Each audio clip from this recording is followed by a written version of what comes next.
Hello, everybody. This is Vince Russo, and welcome to Getting Color, the Vito LaGrasso show. Vito is actually home, bro, for a day, one day. Then he's got to go back to Florida. He's got to go back to work.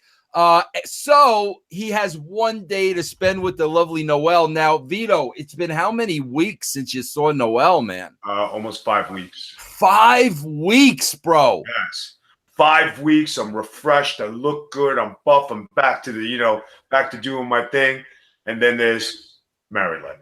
Yeah. Now, bro, why are you wearing a snowsuit in June in Pennsylvania, bro? Well, I gotta tell you, I got up this morning and I was freezing my ass off because I've been working in the humidity. I've been working in the heat, and it was a little chilly here today. And I was like, this is ridiculous. And I'm freezing. So getting used to Florida weather again, your blood thins out, and that's just the way it is. All right, listen, Vito. Right. We got great feedback last week's show. They really loved the behind the scenes of putting together a match and what that entails. And I want to do a continuation of that today. That's what the show is about. That's what I want to talk about. However, bro, you've kind of been, like a little bit in the news the last couple of weeks or days. Right. The two topics, bro, the murder suicide of, your good friends. And also, bro, the comment Dave Meltzer made about you during your deposition. What he said was Vito lied under oath. And I just kind of took offense to that. Of course, Vito's my brother. But the other reason I took offense to that was, how the hell would Dave Meltzer know whether Vito lied under oath or not? Literally, how would Dave Meltzer know that? I would never, ever accuse anybody of anything so serious. That's a serious offense. How would you possibly know? So, Vito, this isn't what the show is about. If I was one of these sensational journalists, that's what this show would be. No, that's not what it's about. I got a whole other agenda, but I wanted to give you the opportunity at the top of this show to address those situations if you'd like, bro. Guys, everybody knows I don't give anybody any feedback on what they talk. People have been talking about me for 20, 30 years. I really don't care what you have to say. You could say it, but if you're in my face, you're not going to say it to me. You're not going to question me. And then if I see you, I am going to confront you. I'm going to embarrass you. And I'm going to hope it's in front of a group of people. So as far as the accusations, okay, it was reported by the WWE because they're trying to defend themselves in a litigation. So they're going to do everything possible to discredit the people who testify and everything. Does that mean I should come on here and say what was said by the WWE people like Vince McMahon, Stephanie McMahon, Triple H, and other people? Because I know some things that I don't want to talk about, but not everything is as says. And if people are going to think that because you work for a certain company that everything is the gospel, maybe it's not the gospel. Maybe it isn't true. Maybe things are fabricated. But you got to look at both sides of the fence. Did I lie under the oath in a trial? No. Did I lie under oath No. I told the truth of what I know and what is to the best of my ability. If somebody says, how do you know? Were you there? Can you verify this? No, you just run in your mouth. You have nothing else to say. Your credibility for saying that about me without asking me first is nil. You're going off of other people's reports. Okay, but unless you were in the courtroom or at the deposition or any, do you know if Vince lied? Do you know if Stephanie lied? Do you know if Triple H lied? Do you know what happened during those depositions? I know. I've kept my mouth shut. I haven't said anything. Maybe I'll write a book. It'll be a bestseller because everybody wants to know what went on. I got plenty of information. I got plenty of things to say. But is it anybody's business to give the dirt sheet writers or people I don't know or I'm not in contact with all this information? Absolutely not, because it's none of your business. If you don't know what you're talking about, don't say nothing. Unless you're there, then you have concrete evidence. But you can't go on hearsay. And what was written, hearsay, because the WWE has publicists and people who write for them, and lawyers who write statements, and people who write statements, they're not going to give you credibility because you're in a lawsuit. They're going to try to defame you, and they're going to try to bring down your credibility. I can come on here and say that they did A, B, C, and D, which they did. And there are a lot of things that happened in those depositions that if you knew what happened, you'd be shocked and you'd be like appalled and you'd be embarrassed. And then Dave Meltzer, what would you say about that if you knew what happened? But did Vince call you and tell you Vito? Did Triple H? Did Stephanie? How could they? They weren't there. Did Jerry McDevitt, who's their lawyer, who does a fine job of representing them in every case, did he call Dave Meltzer and tell him, hey, Dave, you know what happened? Absolutely not. So you're just piggybacking off of somebody else's hard work and something that has nothing to do with you. So why comment? That's all I have to say about it, guys. When people talk about me, and for the people who talk about my wife and who have things to say and troll her on Twitter and everything, if I was standing in front of you, I'd like to see you say that to my wife, and I'd like to see you say it to my face, because you know what would happen. But you know what? Everybody's a tough guy, and everybody is a keyboard hero when they're sitting there and they could write free, because you never think you're going to run into Vito. Never think you're going to run. It's a small world. It is a very small world. You never know where people are going to show up. And when then you show up, that's when you're going to be confronted man to man. I'm not going to do it, after I embarrass you. Then I'm going to say, let's go have a man-to-man talk in the back, away from all the dirt sheet writers, away from everybody. Let's go talk in private. I bet you're not going to like the end result. Man-to-man talk. That's not a threat. It's a man-to-man talk. That's one issue that we're done. Now, like when I put over when I see the Noel and I put over the beauty of Noel, am I excluded from you meeting you and me and me having that man-to-man talk? Yeah, we are going to have a man-to-man talk. We're going to go have a glass of wine. We're going to go have some pizza. We're going to go talk about your comments. And I'm probably going to pay for the pizza, like old school. We can't change tradition, Vince. Okay, all right. Now let's discuss your buddy, bro. All right, now guys, let's talk about this. And this is something very hard to talk about, and this is something for everybody to. All right. I've been friends with Chuck Williams for the past 4 years. Like we've been. It's not like I'm a 20-year friend. We were acquaintances. When we got married, we became closer friends. When my wife got hurt the first time, him and Stephanie came to the hospital. They were there every day. We became friends. He helped me out in my house. He helped me out with things. I helped him with some things. We became buddies, okay? Was Chuck a likable guy or liked by a lot of people? Not so many. Were people, was it easy to be friends with Chuck? No. Stephanie was a lovely woman. She's a good person, good mother, good wife, okay? So over the years, hey, come to my house. Guys, let's have a barbecue. Guys, let's do this. Guys, let's do that. Guys, let's spend the holidays together.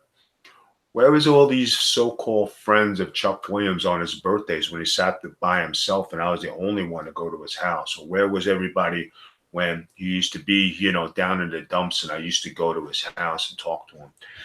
Guys, like you talk about being friends with somebody, you go above and beyond. Did they have problems like everybody else? Absolutely. Did I try to help my friend? Absolutely, 100%. I tried to get him to change. I tried to get him to seek help.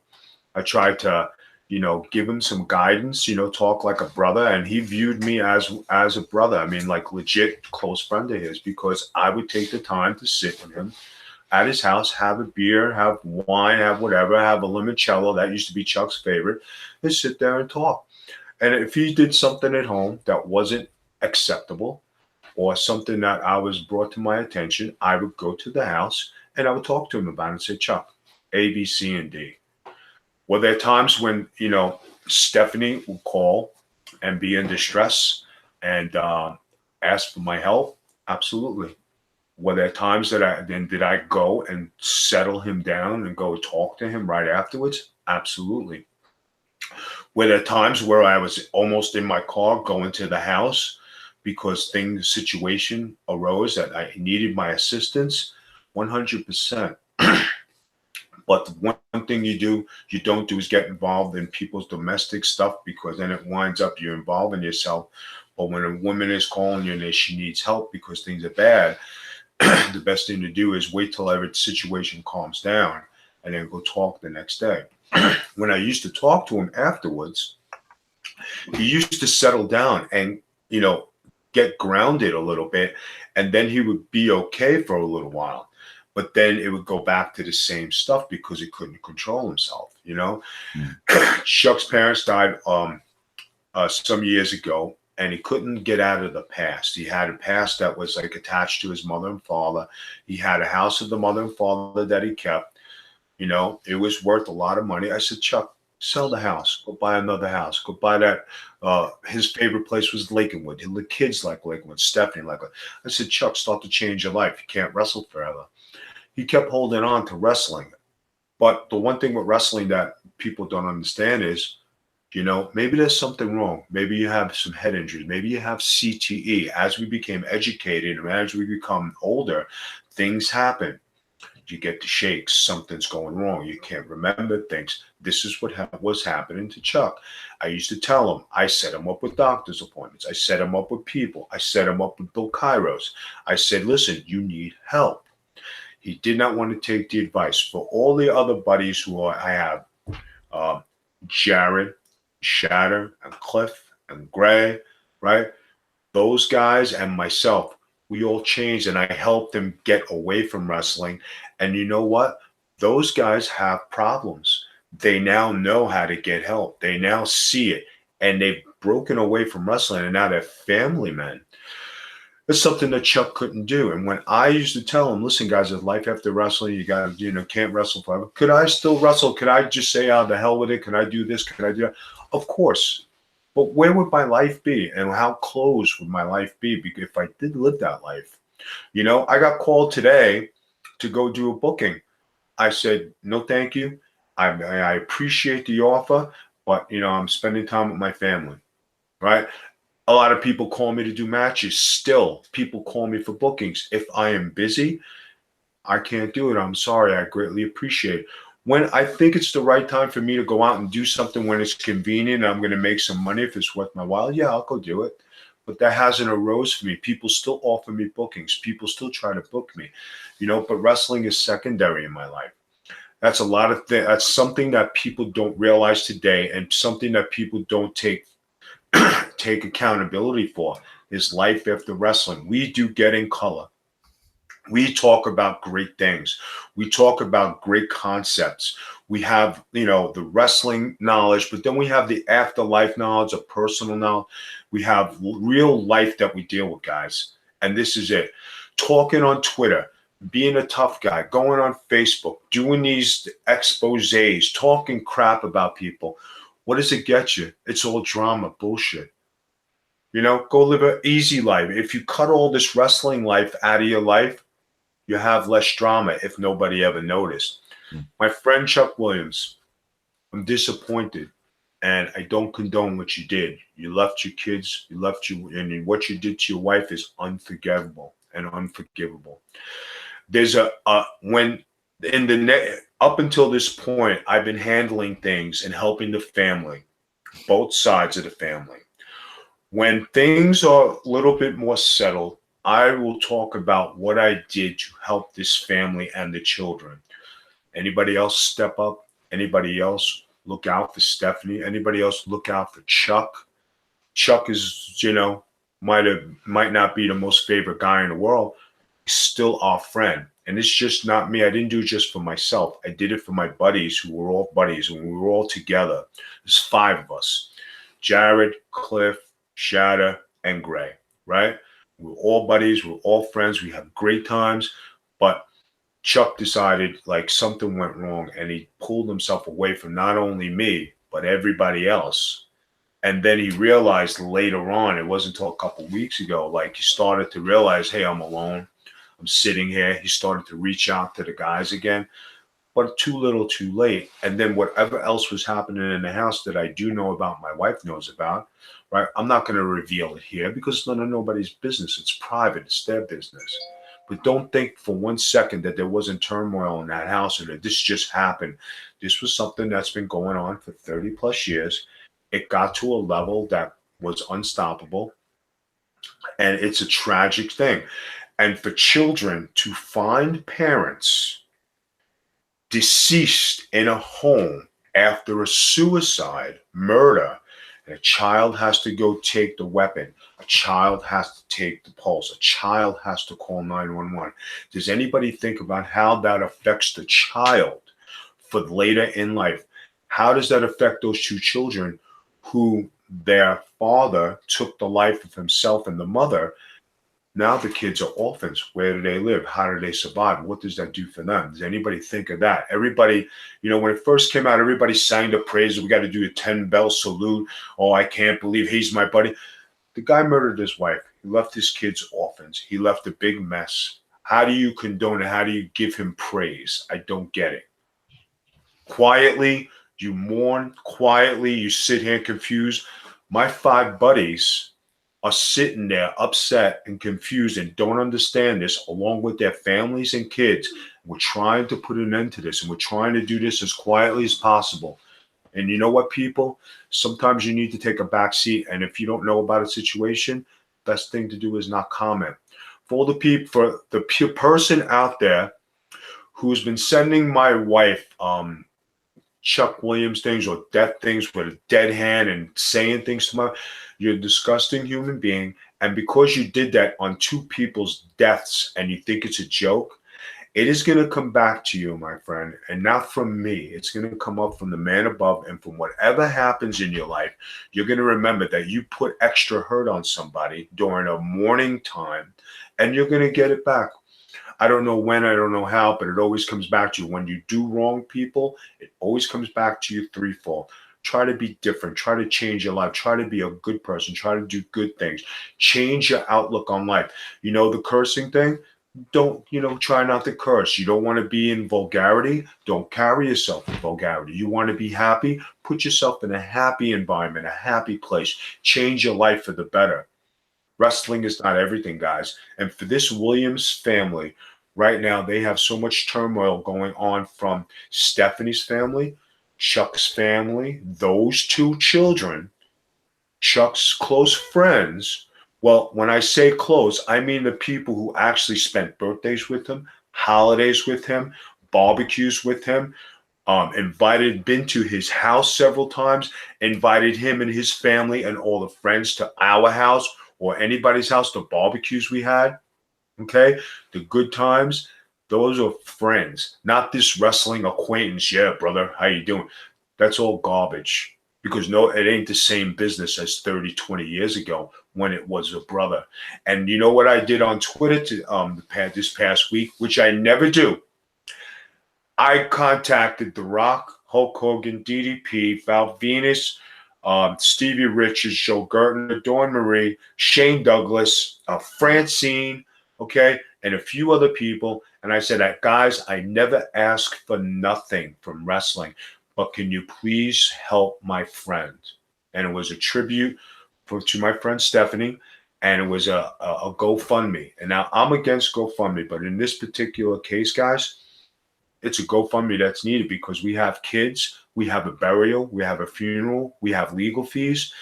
My lawyer, Bill Kairos, is helping both families free of charge. Why? Because I asked him to, because Bill Kairos became my friend, and Bill Kairos is helping people. Okay? He's trying to do right by this situation. Is he upset about it? Of course he is. Was he helping them with some legal issues? Yes, he was.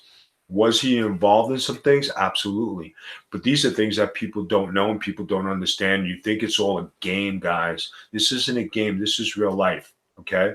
So for all the people out there who have something to say about Chuck Williams, for the people in the newspapers who write and praise his career, You're disgusting and you're inhumane because we have a dead woman and 2 orphan children, and you want to talk about how he did this in wrestling, did that in there. But how about the fact that he murdered his wife, left his kids orphans? I know I'm being pretty on point here, guys, but this is the reality of it.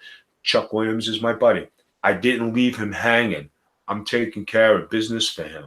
My buddies were all in on this. Today, thank God I came home for 1 day or 2 days. My day was planned where I had to possibly go see my friend Chuck Williams in the morgue. Thank God I didn't have to go today because I was going to have to, take care of his business. Being my friend, I wasn't going to leave him sitting in a morgue like a dog. Okay. I'm not condoning what he did. I don't really can't understand. I do understand why he did it. I do understand why his mind was messed up. But you know what, guys? At the end of the day, a friend is a friend. And even though when your friend is down, you go pick them up and you say, all right, I'm not going to leave you here like some schlep and some slob and some homeless person.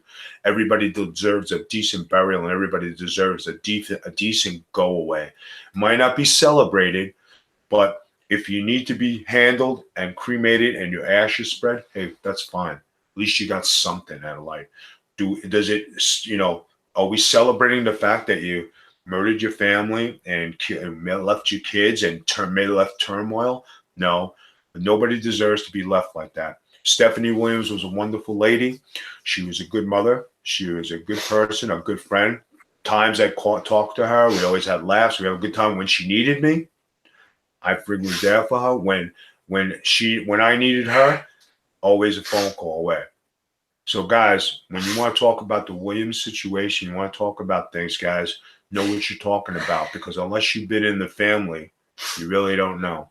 Vince, that's all I have to say about the. All right, guys, I'm gonna sign off Twitch right here. I'm gonna continue the conversation with Vito. Hey, Vito, before I cut Twitch off, can you tell them about that GoFundMe? The people listening on Twitch right now, bro, where do they go? Well, it's on my wife Noelle's Facebook. It's on my Twitter account. It's on her Twitter account. YouTube. It's on YouTube. It's for Stephanie Williams. GoFundMe, guys. Guys, if you can, go out there. If you donate $10, it's $10 for Maddie and Colton.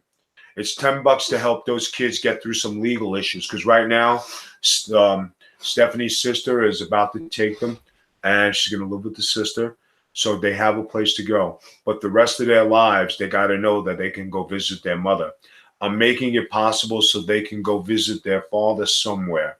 I don't know where. I'm not going to, and I'm not starting a GoFundMe for Chuck Williams. I'm not doing, but they will have a place where they can visit their father's ashes or visit their father's place of burial. So, I mean, that's at least I could do for Maddie and Colton and help give closure. And there's something else going on to help this family get closure, which I won't disclose right now, but there is something in place and something to relieve the pain. If we have an answer for what he's doing, for why he did this, that should be enough said and closure enough for everybody. All right, guys. Thanks for joining on Twitter. You can get the rest of the show. You guys know the drill. Russo'sBrand.com. You could sign up to the Realm Network. The rest of this show will air on Monday. I will see you guys on Twitch a little later on. Vito, we can't ignore this, bro. I mean, this has to be brought up. I mean, bro, this is the second now. Very, very similar tragic situation with a murder-suicide in wrestling. I mean, when I was talking to Noelle, bro, but while you were away, I was telling her, like, it is an absolute miracle those kids are alive. Chris Benoit's little boy isn't alive. You know what I'm saying? And the fact that he did not take the lives of those kids is a miracle. But Vito, this is now the second murder-suicide in wrestling. I don't know of any murder-suicide in any of the other big sports. I don't know if anything like this has ever happened in baseball, football, hockey, basketball. I don't know. Maybe somewhere down the line it did. But what I do know is This is the second time in professional wrestling, bro. Vito, are things in place where will they get to examine the brain and see what was going on? Because I can't comprehend a murder suicide as a normal function. I mean, to me, there's got to be something up here, because you cannot be of a sane mind to commit that type of an atrocious act. You just can't do it. So, again, bro, I mean, is there the possibility now of this going back to CTE? This is the second time. Is there something underway to at least examine the brain, bro? And this goes to Mr. Meltzer out there. If you really want to do comparisons, you want to be a journalist, an analyst, a guy who's on top of things. When Chris Benoit killed his family, okay, we weren't educated in CTE as we are today. Here we are some years later, and we have the same thing that happened. But now we're educated with CTE. The three things with CTE: you have suicide, you have dementia, you have Alzheimer's. Those are the three big ones, okay? Now, you have a wrestler who's been wrestling for close to 30 years. You have a wrestler who did have head trauma, who did have concussions. You got a guy who started to show the signs that his body was giving away, and it's like he got the shakes, he was getting headaches, he was doing all the stuff, and this came on. Loss of memory was big with him. So what people forget is Chris Benoit and then Chuck Williams. We have all the knowledge now, so it is connected. That's something it was just, well, Vito blew it for everybody, and no, Vito didn't blow nothing. The Vito LaGrasso case opened the doors for everybody to get help. It opened the doors for everybody to realize the seriousness of CTE. Is there a chance that CTE is a play in this? 150% absolute positively yes. Did any journalist or analyst make a note of this? Why maybe Chuck Williams' name isn't big as Chris Benoit? It's the same thing that happened. So as far as me telling you, are things in place? Things are underway. I mean, Vito, that's like, to me, like that's kind of like an "are you kidding me?" Like, how is this not the main headline? And how are we not talking about this? Because, like I said, bro, your friend, wasn't a main eventer like Chris Benoit because he was at the bottom of the card. So we actually are not making the comparison. How do you not make the freaking comparison? And bro, I'm not just talking about the wrestling world. I'm talking about the sports world. I'm talking about the world in general. How do you not look and compare these two cases in the same industry within almost a 10-year span? I don't exactly remember the year of Benoit. How are you not looking at that, bro? Because the guy was an underneath talent. I will give you the answer. There is an organization at BU, the Legacy Foundation, who only does football players, hockey players. They do not advocate wrestling deaths, and they do not advocate wrestling research. They're being funded by a wrestling company, giving them millions of dollars. A certain individual is on the board of directors. They don't handle any cases of wrestler CTs. Why? Because they want to brush it under the carpet. They want it to disappear. They don't want it known that there's a possibility that their wrestlers are at risk.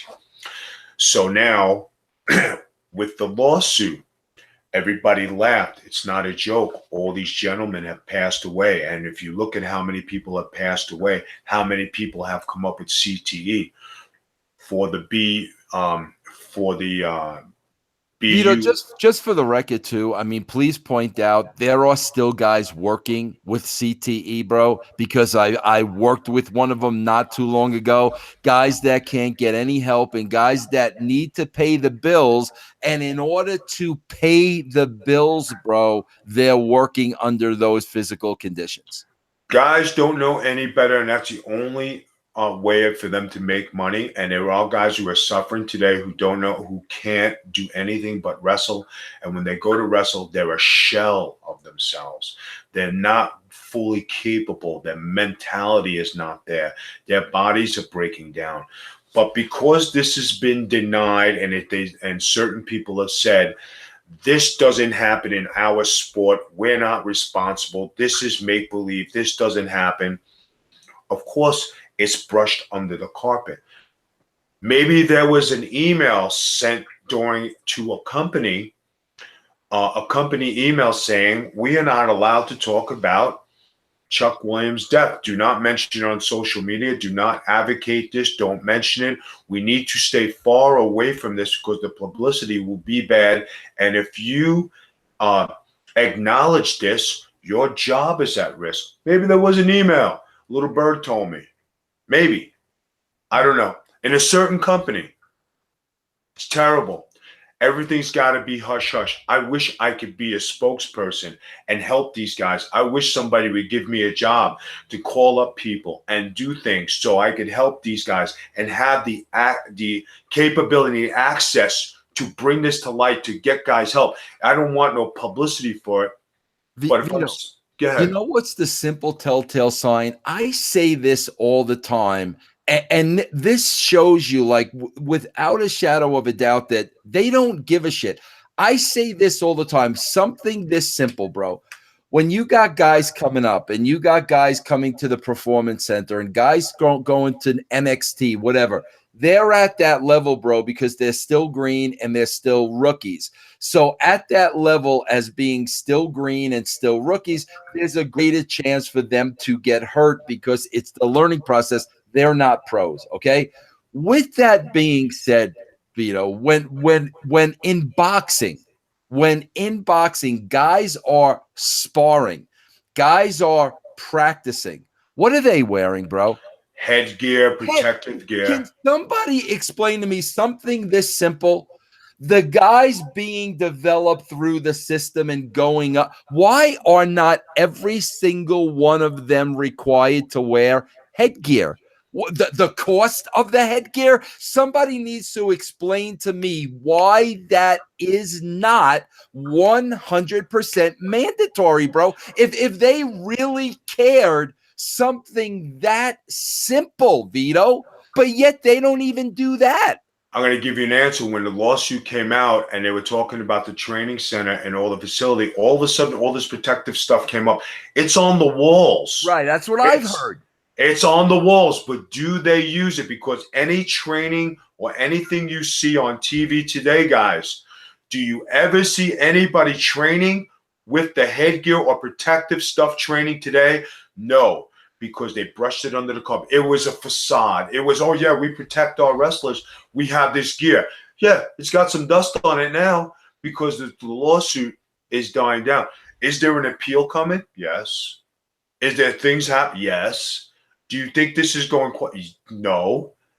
So, guys, instead of fighting the cause, why not enhance it, embrace it, make it the best CTE program in the world? Acknowledge that you do have. Get the person who has the lawsuit that made news, that brought it to a national attention, Vito LaGrasso.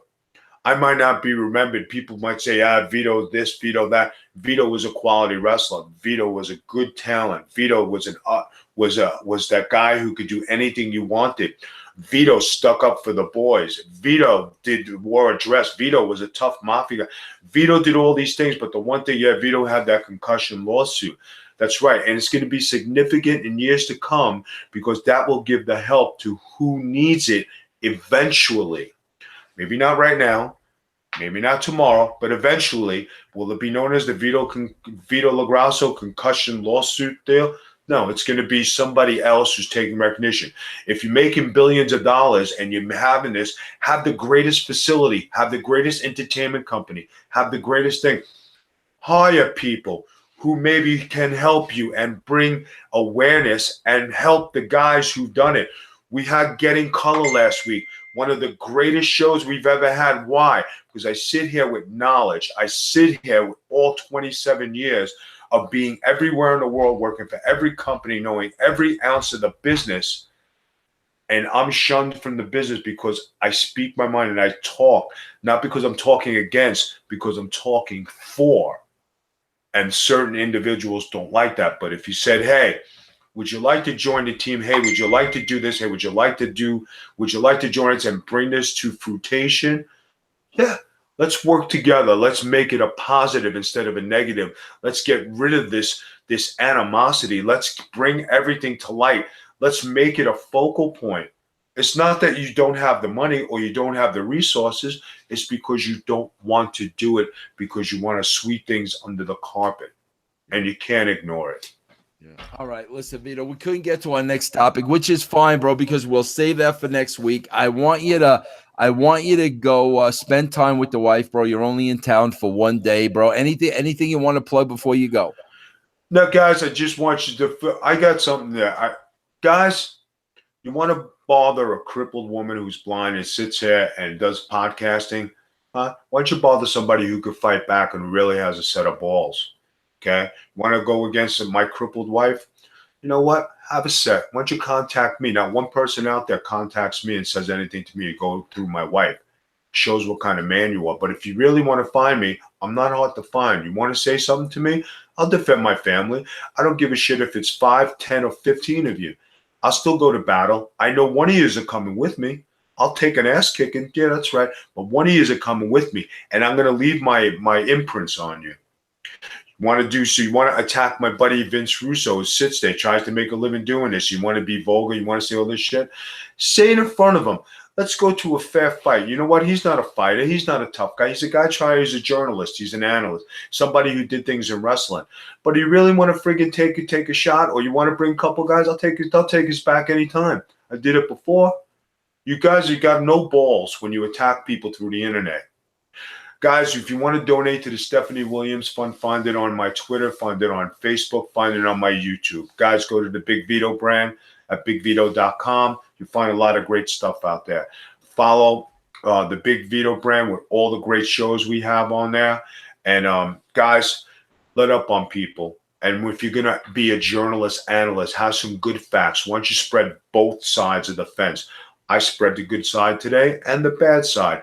You know, there is a company that can do something good, and there's a company that doesn't want to do something good. But guys, if everybody meets in the middle, we can make something great and help everybody. Yeah. This is the Big Vito brand signing off. I hope everybody has a great day. All right, Big Vito. There you go, guys. You know, go to Noel's webpage and help with the GoFundMe, bro. I mean, we've got 2 little kids, man, that are orphans now, and God knows the help that they're going to need as they get older, bro. You think a vision like that is something you will ever forget? Of course not, bro. These kids are going to have a problem their entire lives. And if this will help them just a little bit, man, you could become a part of that. So, go to Noel's website, check that up. Big Vito, bro, thanks for the openness and the honesty. We'll see you next week, bro. We'll get back to the topic that I wanted to speak about. But everybody, for Getting Color, this is Vince. I'll see you later.